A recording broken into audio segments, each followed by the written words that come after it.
Hey guys, welcome back to another episode of the Big Bros podcast. My name is Ilan Volchek and I am joined by my lovely co-host and friend, Jeremy Tusia. How are you? I'm great, mate. I'm feeling beautiful on this lovely Saturday afternoon. How are you? I'm good. I'm very excited to be touching on a topic that is quite influential in many adolescents' lives.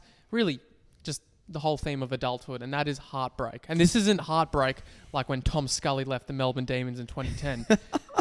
It's not that sort of heartbreak. It's relationship heartbreak. Although he was a priority pick and it did destroy the hearts of many D's fans at the time. Yeah, it's a bit different, this type of heartbreak we're going to talk about. And all in all, like you said, it's a very pertinent topic across not just adolescence, but adulthood. Correct. Across the lifespan. Now, the thing with heartbreak is they say it's one of the most painful things you can actually experience. It's up there with grieving the loss of a loved one. And it's an interesting thing because you think, there's times when you cut out friendships and it doesn't hurt as much, but then kind of grieving the end of a relationship can cut a little bit different. What do you think it is about that can sting so much as compared to when maybe you cut out like a friend? Well, because I think with friends, you've always got others around you. Generally speaking, we've got large social circles and you can make friends very easily. Finding a lover, finding a partner, finding someone who potentially would like to maybe spend the rest of your life with as well, and losing them, that's a really different topic altogether, because finding a deeper connection on a romantic level, when you can also feel like that person's also your best friend at the end of the day, it's not something you can just replicate and go down to a social club and pick up someone of the same sort of caliber like you would for maybe a friend. It's completely different. Yeah, I suppose it's a completely different emotional reality, right? With your friends, it's one sort of a relationship, but you don't procreate with your friends, You definitely don't. Oh, here we are trying to get into a topic about breakup. Yeah, it's kind of a serious and we're topic. laughing. But you know what? Well, if you don't laugh, you'll cry. Exactly. I think you have to laugh. And let's get into the nitty gritties of it. So, Sure. Ilan, I want to kick it off with, have you experienced heartbreak before in your life? Yeah, I definitely have. Probably the most influential heartbreak that I experienced was when I was 19 years old. So it'll be coming up to around like 4 years ago. Mm-hmm.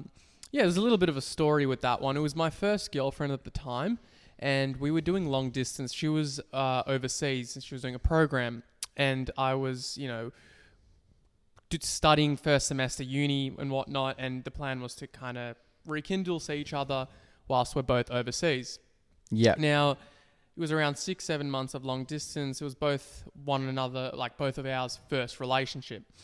And, after those 6 months of like slogging it out through the FaceTimes, the WhatsApp messaging, you see them. And in my case, I experienced a very lovely few days with her.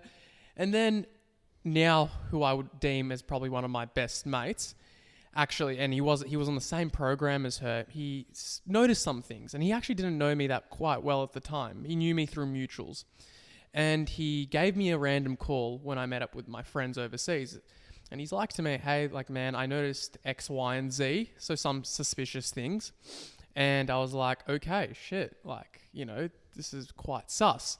So I confronted her on it, and she admitted to cheating on me. Mm-hmm. And the first feeling that I had was like, well, you've got to be kidding me. Like, I haven't just gone 6-7 months of just like long distance to be just like fucking be betrayed. Yeah, of course. It's that whole long distance element as well that will just make the whole gravity of the situation a lot worse. Yeah, and it was complete shock.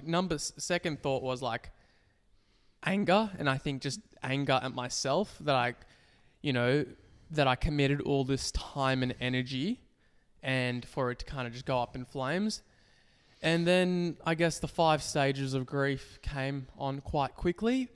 And the shittiest part about it was I was on holiday. It wasn't like I was just going about my day-to-day life back in Melbourne. What happened was I was studying, I had saved up quite a bit of money to go to Europe with friends, Yeah. to see her as well. Like this wasn't just money to go, do the touristy stuff in Europe. It was really just like to see her after those 6 months, because I thought I had a, very good relationship with her. But, that was young love. It's first love.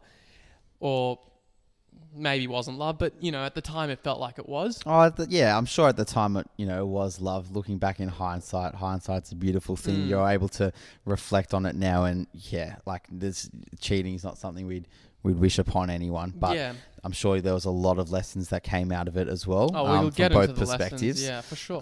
For both you and her.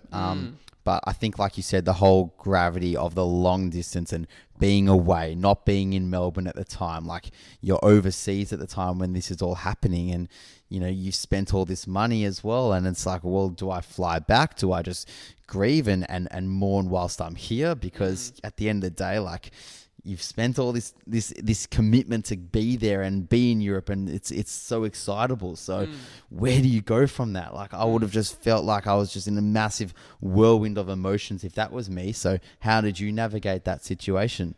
Well, lucky in my case, I had my entire group of mates around me, and they were very good elements of support. But I kind of asked myself at the time, which is, I'm going to be sad either way. Yeah. I'm grieving this relationship, the conclusion of it. Yeah. And I told myself, I'm either going to try at least and enjoy the holiday, and Yeah. at worst case scenario, I'm still sad, or I just don't make an effort to enjoy the holiday and I'll just be sad. So I thought, let's try the former. Let's at least enjoy the holiday. I haven't invested this much money just to be sad. There's no point. Let's just try and enjoy it for what it's worth. You never know what can happen. Great perspective. Obviously, extremely easier said than done, though. Mate, incredibly easier said than done. I'd be trying to put on a brave face for hours in the day, and then I'd, just have a moment to myself, and I'm like, I would just break down, because it just hits you. It would come in waves. I remember definitely messaging kind of family, my older brother, and he was really, really helpful through it all. And he was just saying, like, look, first breakups are always going to be the toughest. Yeah. It's going to sting for a bit. People will tell, and this is what I remember him specifically saying, which is, like, people are going to try and tell you all these things, like, they're not the one, all this. And you know that consciously. You know that if a person cheats on you, they are not compatible with you. That's why I had no as soon as she confessed, I was like, nah, that's the end of the relationship. No coming back from Yeah, there. you don't come back. It's the ultimate form of betrayal in a relationship. It really is. And I tried to cut that out as quickly as possible. And yeah, looking back on it, your friends do tell you it'll get better, and you believe them. You know it will. But emotionally, your emotions don't listen. No. Your brain does, and you know what they're saying is right. Your heart doesn't, though. Your heart is like, what the hell's going on, Your brain is still like neurochemically used to speaking to them consistently, right? So yeah, because it's like a drug. It's out of habit at the end of the day as well. Just like you would go about your normal day with brushing your teeth, sending them a text message and checking in, and a phone call is out of that habit as well, because you're so committed to that person. Correct. And that was definitely, when I think of formative, I think of that as a real formative experience. The reality of it is I ended up dealing with it quite well. I think it hit me quite a bit. I was in Europe for 2 weeks, and I just made that commitment to myself to try and enjoy it, because at the end of the day, I was flying back home to Melbourne, and I wanted to at least have some sort of favourable memory of my holiday. Yeah. And yeah, I remember going to Mykonos, Amsterdam, Berlin with friends. It was unreal. Like, I had a great time. That's not to say I didn't have times where I was like, fuck this, I want to go home. I was going to say, because, you're in all these places like Amsterdam, Mykonos, like big party towns as well. You're with a massive group of mates, like all, very boisterous group of fellas as well. And, there's you're drinking, you're partying, you're meeting new people. So in an environment like that, how can you separate your head and your heart, and how can you isolate any feelings that you might be feeling at that time from the situation of what's going on around you? Great question, because what happened was, I think for the first week or two, I was in a state of shock. We were drinking. As you said, it's a party environment. You're trying to have as much fun. in doing so, you end up numbing those emotions. Yeah. So you're suppressing them. So they're getting much stronger. I wasn't processing it. And I think when I got to Amsterdam like a week and a half later, it just hit me at once. I was fine up until then. For a good week and a half, I was thinking, yeah, no, I'll be fine. She wasn't the one, all this crap. Was it maybe a moment of disbelief as well, because it was so fresh, like a moment of, I actually just can't believe this has happened. And therefore, because you're in that state of shock, like you've said, you actually haven't had a moment to internalize that sadness yet. Perhaps. I think I was so focused on trying to have a good holiday that I forgot the most important fact was to be kind to myself and to process it. So when it did hit me, it like when it rained, it stormed, right? Or it poured. It poured, whatever the saying is. And I remember it was like I only had maybe a week left in the trip, and I was mentally checked out. Yeah. And that was the hardest bit, was I really wanted to process it, but at the same time I wanted to enjoy my holiday. It ended up okay. Like, I think it started to get easier. As soon as I got back to Melbourne though, I thought I'd be quite upset still, but I had a flick of a switch when I got back to Melbourne. I remember, I was still not necessarily contacting her, but we were, she wasn't blocked at the time. So there was some lines of communication opened. I told myself, like, you can't do this to yourself. You have to have some self-respect here. So I completely shut off all lines of communication. So blocked on all fronts. And it wasn't, it was more so I could, out of sight, out of mind was the philosophy I had. I got back, this was like mid-2019, I think. And the few months after that, I could probably say I had never felt happier. Wow. So and for a multitude of reasons, we can get into that. But I often, when a mate of mine has said, like, heartbreak is so bad, you do feel like you're on rock bottom. Oh, for sure. And especially after cheating. And I feel like that the cheating situation would hurt more than perhaps a typical heartbreak. I mean, I can't speak for those situations, for everyone's situations, but maybe does cheating hurt more? I think it's a different sort of pain than if it's like a breakup on good terms, and I'll explain why. If you know that someone's cheated on you, you have so much anger, disgust towards them, and you know in the back of your head, at least I did, was that they're not the right person for you. When you end with someone and there's good terms, you don't want to harbor any negative energy towards them. All you want to do is respect them and only harbor positive emotions, right? So therefore, it would be harder to deal with in a civil situation, you're saying, versus cheating, because you're only harboring good moments and good memories and good regard towards that person, versus the cheating situation where you're doing the contrary. I agree. Yeah, no. Correct. So that's pretty much it. Because if you know in the back of your head that they've betrayed you, the last thing you want to do is continue a relationship with them. Whereas when, as you said, if you're on good terms with them, it's like at the back of your head, you're thinking, okay, well, nothing bad has technically happened. There was no grave mistake. They didn't wrong me. We may have just been too wrong, the person might be going away, so you have to end over that. Might have just fallen out of love naturally. A multitude of other reasons where it's not necessarily a relationship that turned toxic. No. And I think those breakups might be a little bit more difficult to grieve because you have no kind of vengeance. Yes. At the same time, though, with cheating, someone might take an opposite approach to it where they would just internalize it as, this has happened because of me. This has happened because I'm not good enough. They've strayed away from me because I couldn't give them something that perhaps they were looking for. So those thoughts, that could perhaps creep into someone's mind as well, and therefore leave them in a state of not just shock and sadness, but a state of absolute bottomless worth as well. Yeah, true. You definitely do start thinking. It's like we spoke about last week with the whole taking things personally. When something like that does occur, you automatically think, well, was I not good enough? And the reality is people do cheat for different reasons. Some people cheat because they just can't stay monogamous. Other people cheat because they're sick of the relationship. And there are a host of other reasons. Sometimes, as awful as it sounds, look, it always says more about the person who commits the cheating than it does about the person who was cheated on. Yeah, which is also, but yeah, But I agree with you, but that's also hard to fathom in that moment when you are the person that's been cheated on. In my case, though, of course I had thoughts of like, was I just not good enough? Yeah. But not to go into too much detail, they were the sort of character that had a few red flags about them. I won't really get into it, but they had a few character flaws within the domain of relationships. So them cheating, as awful as it sounds, I wouldn't have put it past them. Mm-hmm. So at the end of the day, sure, I could have reflected back and said, okay, well, was this a reflection of me? And at the start I did. But I think as the months passed, I started to kind of think about it. And I said, well, there were a few red flags that I may have just ignored, not acknowledged, and they came to bite me on the ass. Mm-hmm. And as a consequence of that, I became a very cynical person towards the whole idea of relationships. Yeah. It wasn't good.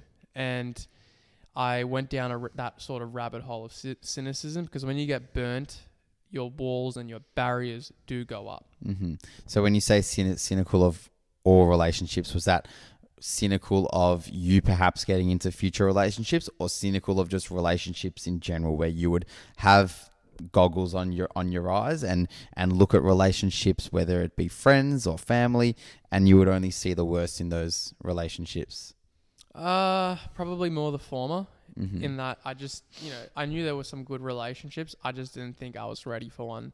I think I was not ready to put my heart out and risk it all again. And I didn't for like a good year and a half.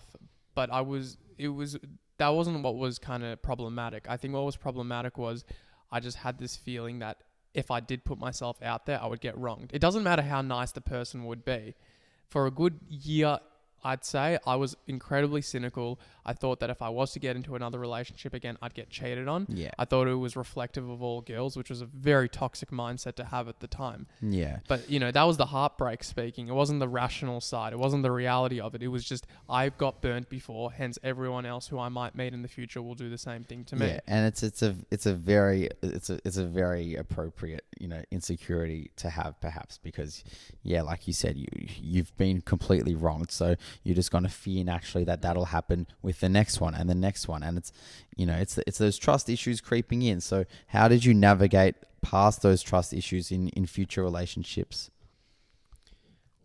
I think I naturally had my walls up a bit more naturally, I'd say. I was way more conscious of certain red flags, and I would actively try to make the effort of getting to know the person if I did continue anything with them. Like, for example, I'm in a very healthy relationship now. It'll be 2 years in, I think, a couple of months as it is.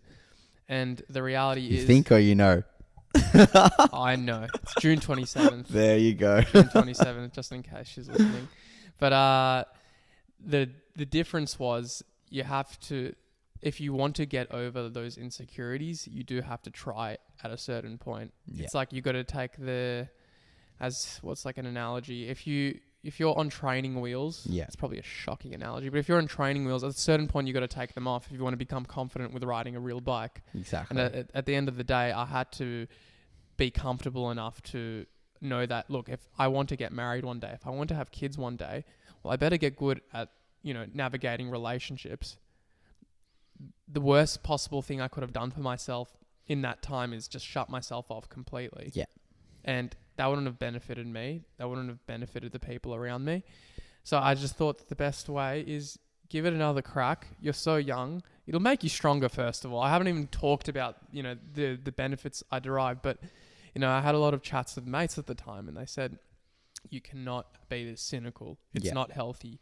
And we know this is not you. We know this is the heartbreak. And that cynicism as well would only extrapolate into different areas of your life as well, which is very dangerous. So being cynical of relationships as well would therefore potentially make you cynical of people in general, and therefore that would just absolutely wreck whatever it is that you might want to come across in life, whether it is future friendships, future relationships, or work and occupation.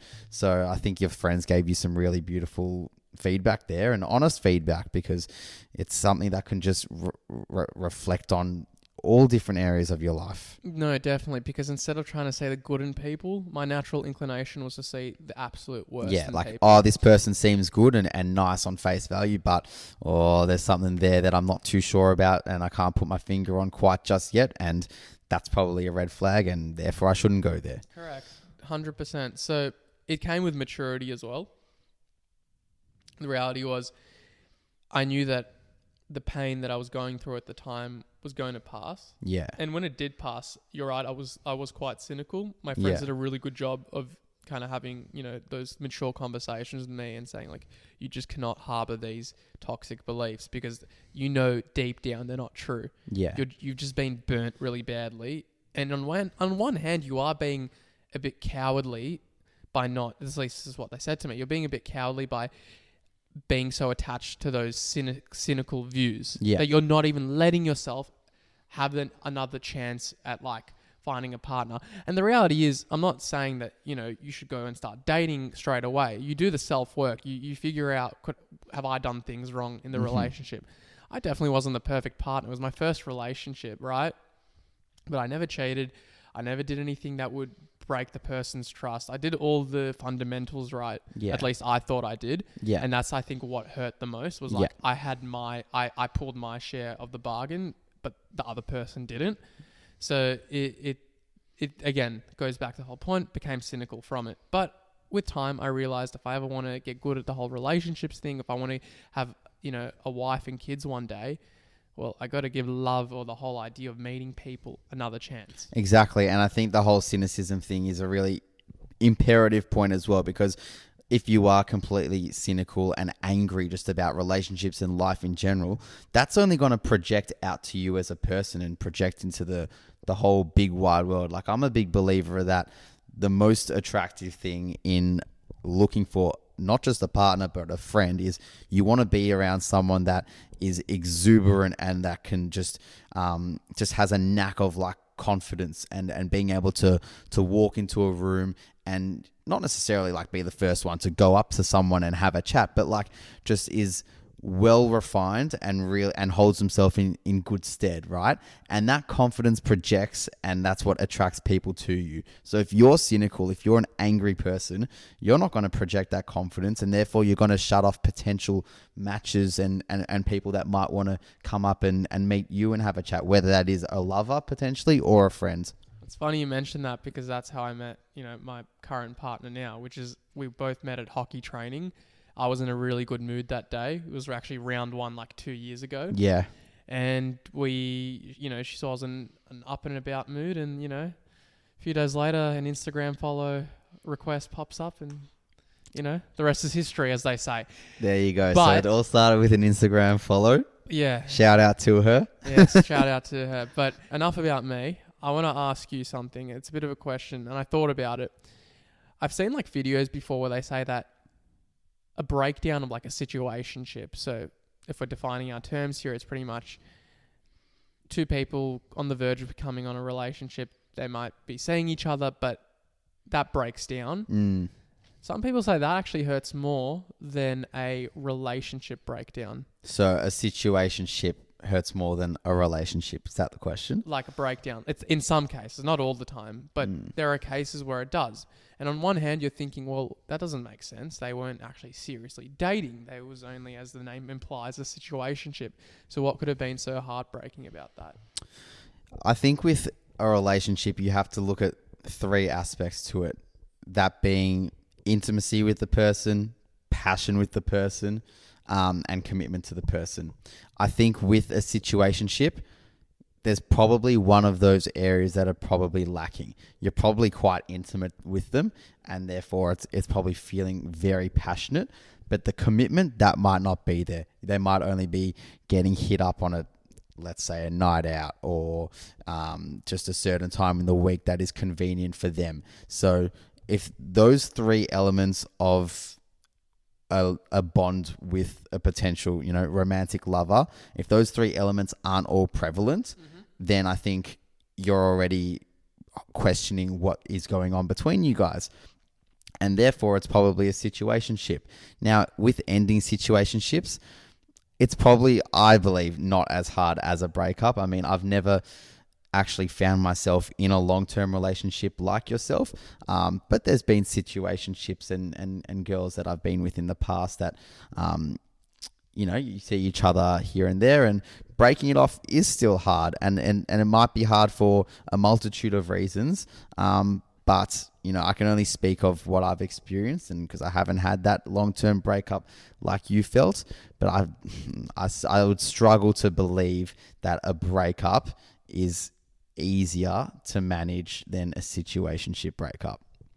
I think it's situation dependent, because some might argue, well, when a relationship breaks down, like a serious relationship breaks down, the relationship took its full course, right?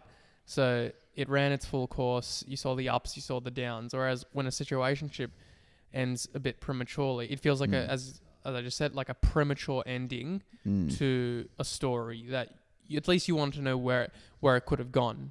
Yeah. So I think that's why I think it's that lingering thought of what if, but I think it has to take two to tango essentially in that relationship, because if one person doesn't have that what if, and that one person potentially didn't want it to go further than the situationship they were in, well, it was never going to work out anyway, was it? Fair enough. Let's get into some quick fire questions though. Some quick fire questions. Yeah. Well, one I want to kick you off with, because Sure. you did mention it briefly beforehand, where you said you need to put yourself out there, and you can't have your walls up for too long after a breakup, no matter how bad it is. Coming off of that, I wanted to ask you, well, how long do you think we should wait until you can potentially start dating again? Is there necessarily a time frame to wait until you start dating again?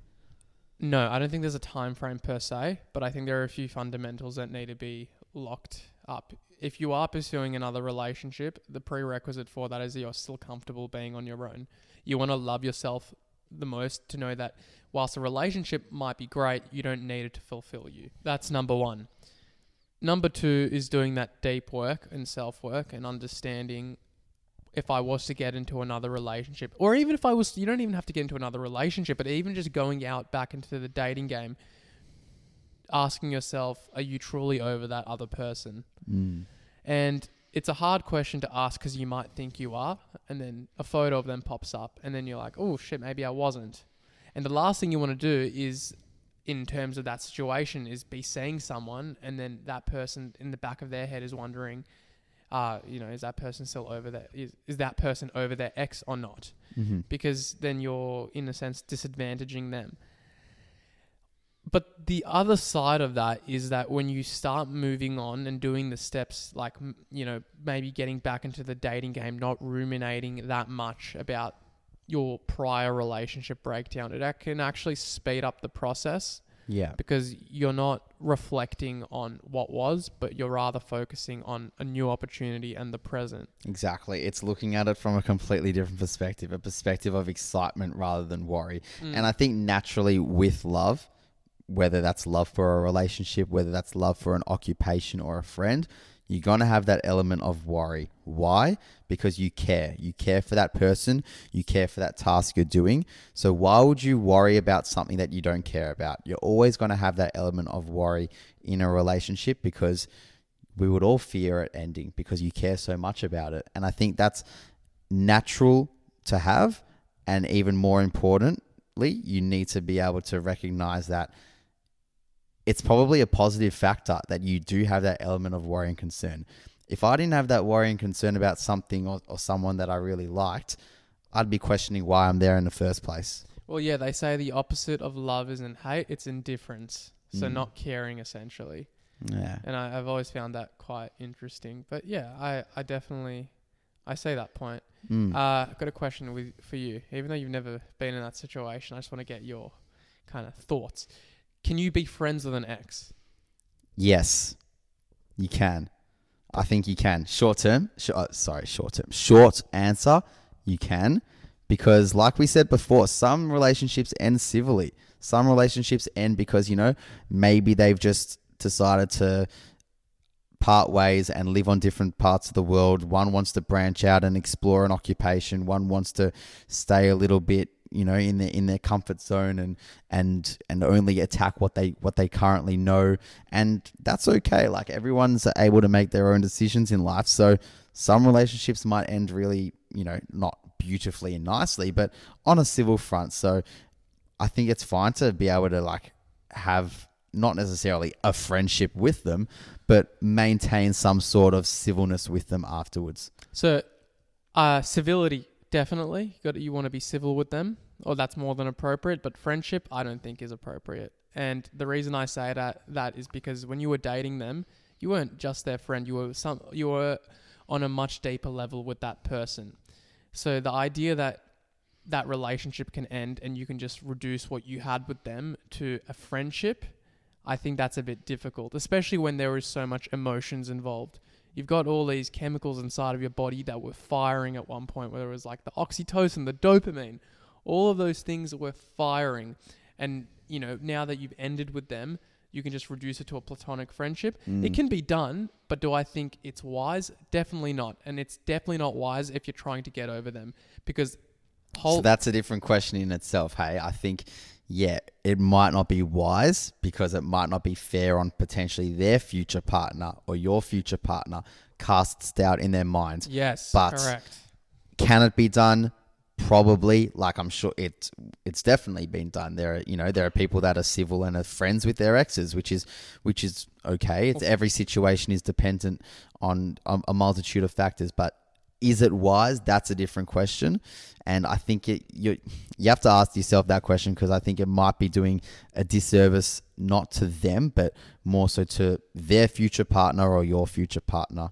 Well, that's the thing, is like, why do you want to be friends with them in the first place? Yeah. Like, I don't mean that in a rude way. I mean that in that, what benefit would they have for you? Because if you saw a massive benefit of just being their friend, you wouldn't have progressed into being in a relationship with them. Well, maybe you would have, but you saw them as a relationship partner. You didn't see them as a platonic friend. And those are completely two different ball games, right? Yeah. So that's one thing.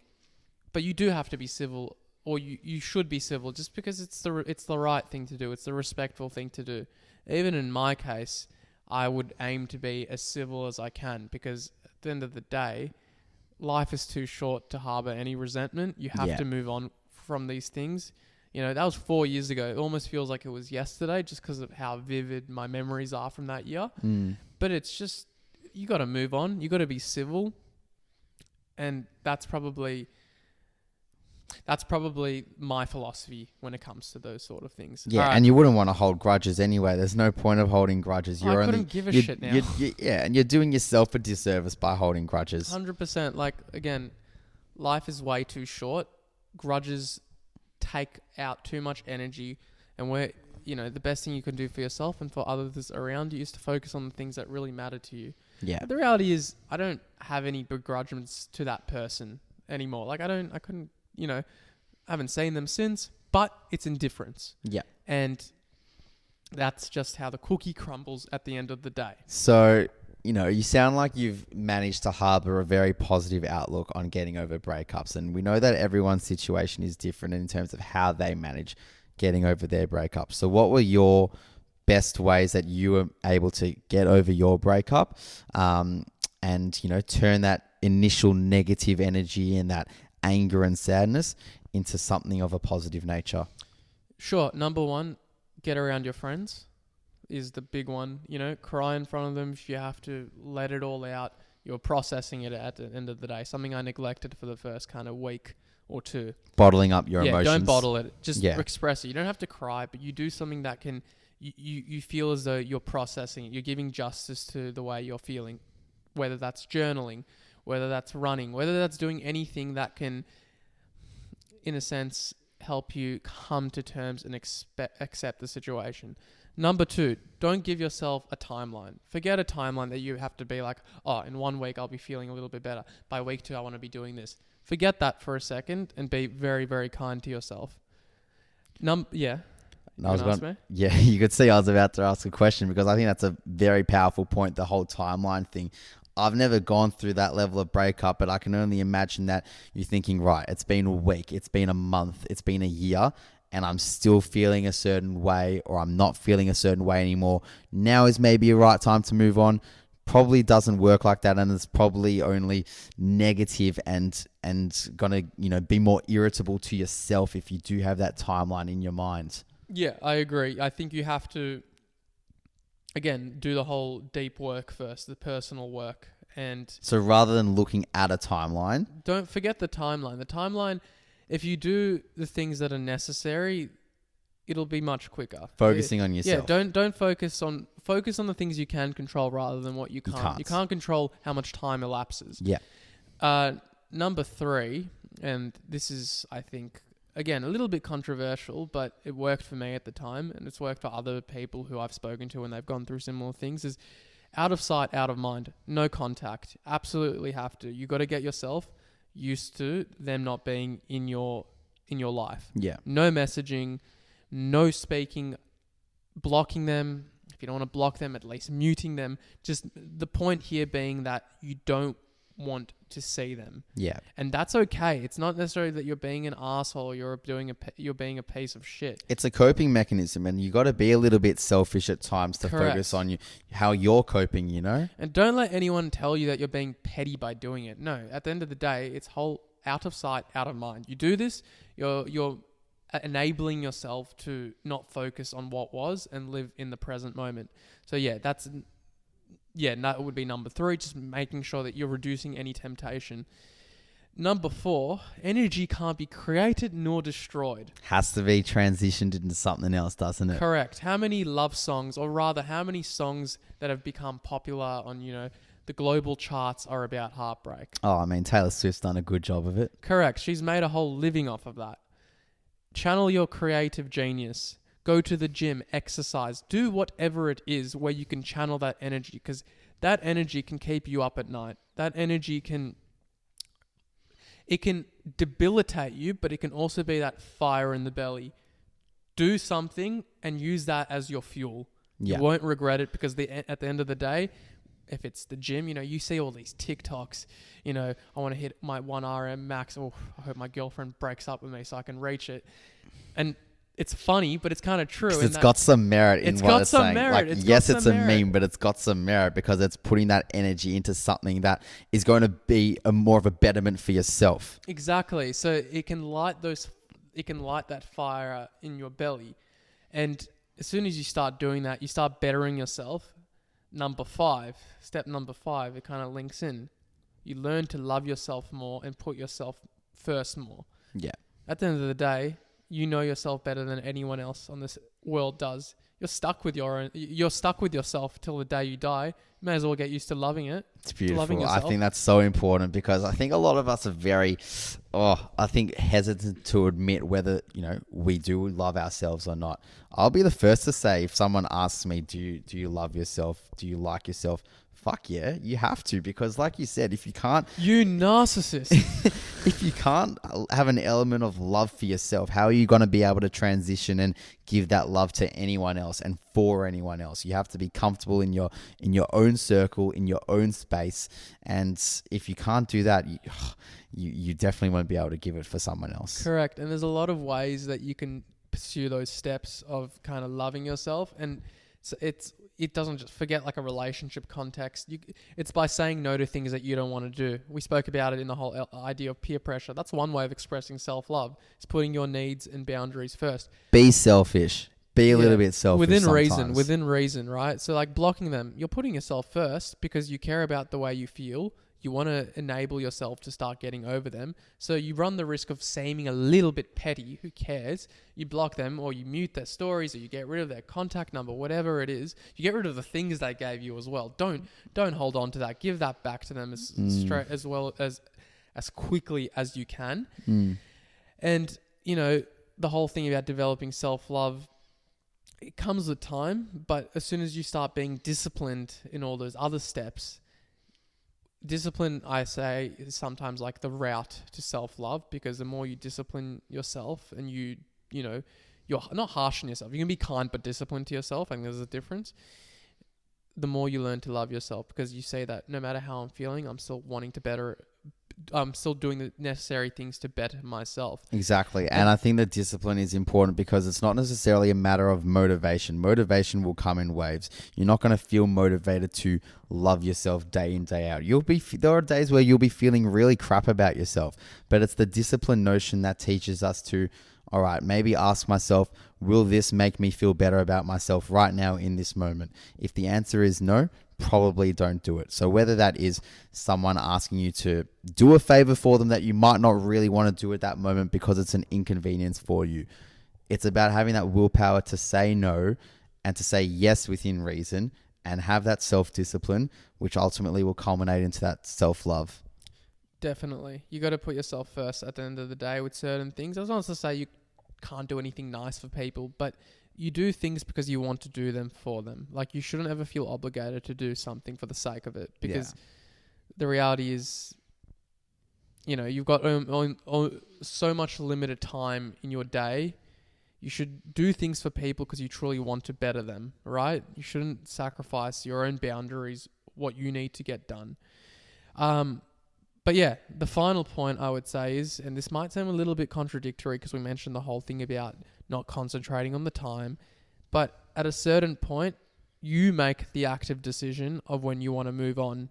Yeah. Because you could do all this self-work that's, you know, it sounds theoretically great, but at a certain point, you might need to put yourself out there, whether that's downloading a dating app, whether that's, you know, asking a girl out that you met at uni, or whatever the case is, or the multitude of ways that people meet each other nowadays. You have to, at a certain point, you do make an active decision. Yeah. And I think from how I've thought about it is the best way, or the best time rather, to know when is that time for me to move on is probably when you're sick of feeling shit about the situation. You're going to feel shit post breakup, post losing someone, post losing something. Knowing that you're going to feel shit is comforting, but how long do you want to feel that for? Okay. I think you need to be able to move past that and feel and ask yourself, do I want to continue feeling this way? If the answer is no, I think that's your cue to move forward and put yourself out there again. Definitely. And the reality is you do become stronger. It is cliche, but it's so true. You don't go through something as damaging as that and not reach the other side without some sort of hardened nature. Exactly. And after all, we're all here. Everyone who's listening, if you've been through a breakup, I congratulate you because you've made it here. You're still with us today. You're listening to this podcast, and I'm sure you're thriving. All right. And you know what the funny thing is? Like, one day you'll be, you know, at the time when I was in the thick of it, I just thought, like, how am I going to get out of this pain? Because it's a bit like when you've got the flu, right? Maybe that's just how I compare it. But when I get the man flu, I'm sick in bed. I've got my sore throat. I'm just butter menthols. Yeah, exactly. No, strepsils. I use strepsils. And I'm not feeling good. And I'm thinking, you know, I've got a fever. Like, I just can't see myself getting better. And then a couple of days go by. The fever's not too bad. The throat's slightly better. It's still not perfect. And another day of rest, and wow, you're kind of 90% there. It's a bit like a breakup in that you think it's going to last forever. That is the pain, the turmoil.